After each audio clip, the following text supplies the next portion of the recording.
इयत्ता 6वी व्यावसायिक शिक्षण. मागच्या व्हिडिओमध्ये आपण उपक्रम 2 मधील प्रश्न उत्तरे पाहिली. तो व्हिडिओ तुम्ही पाहिला नसेल तर नक्की पहा. या व्हिडिओमध्ये आपण उपक्रम 3 मधील महत्त्वाचे मुद्दे आणि प्रश्न उत्तरे पाहणार आहोत. चला तर मग व्हिडिओला सुरुवात करूया.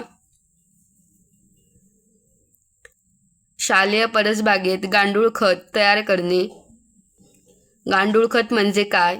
सेंद्रिय कचरा, ओला कचरा, झाडांचा पालापाचोळा गांडुळांच्या सहाय्याने कुजवून तयार केलेल्या उत्तम नैसर्गिक खताला गांडूळ खत म्हणतात. हे खत कसे तयार होते? एका छिद्र असलेल्या डब्यात ओला कचरा, पालापाचोळा यांचा थर देऊन त्यात लाल गांडूळ सोडली जातात. थोडे पाणी मारून ते ओले ठेवले की काही महिन्यांत खत तयार होते.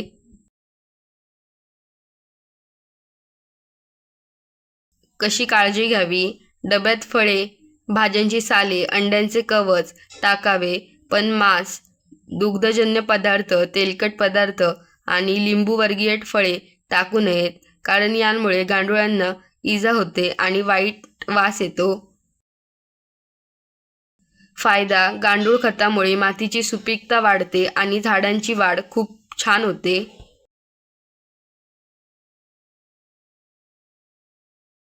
प्रश्नांची उत्तरे. 1. गांडूळ खत तयार करण्यासाठी कोणते साहित्य वापरले?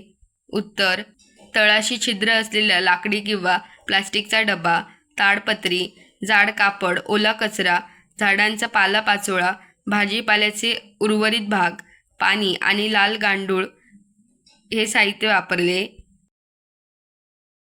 2. बेडवर किंवा कंपोस्ट डब्यात कोणत्या प्रकारचे पदार्थ घातले? उत्तर: डब्यात स्वयंपाकघरातील ओला कचरा, फळांची व भाज्यांची साले, झाडांचा वाळलेला पालापाचोळा, अंड्यांचे कवच आणि कॉफीचा उरलेला भाग. यात मांस, तेलकट पदार्थ किंवा लिंबूवर्गीय फळे घातली नाहीत. 3. कालांतराने डब्यात कोणते बदल दिसले? उत्तर: कालांतराने डब्यातील सर्व ओला कचरा आणि पालापाचोळा गांडुळांनी खाऊन पूर्णपणे कुजवला. कचऱ्याचे रूपांतर काळ्या रंगाच्या मऊ, भुसभुशीत आणि सुवासित मातीसारखा वास येणाऱ्या उत्तम खतात झाले. 4. कंपोस्ट डब्याऐवजी इतर कोणती साधने वापरता येतील?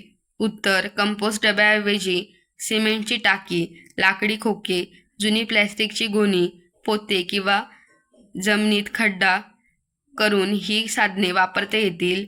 आय होप तुम्हाला हा व्हिडिओ आवडला असेल. व्हिडिओ आवडला तर व्हिडिओला नक्की लाईक करा आणि अशाच व्हिडिओंसाठी आपल्या टेक मराठी या यूट्यूब चॅनलला सबस्क्राईब करायला विसरू नका.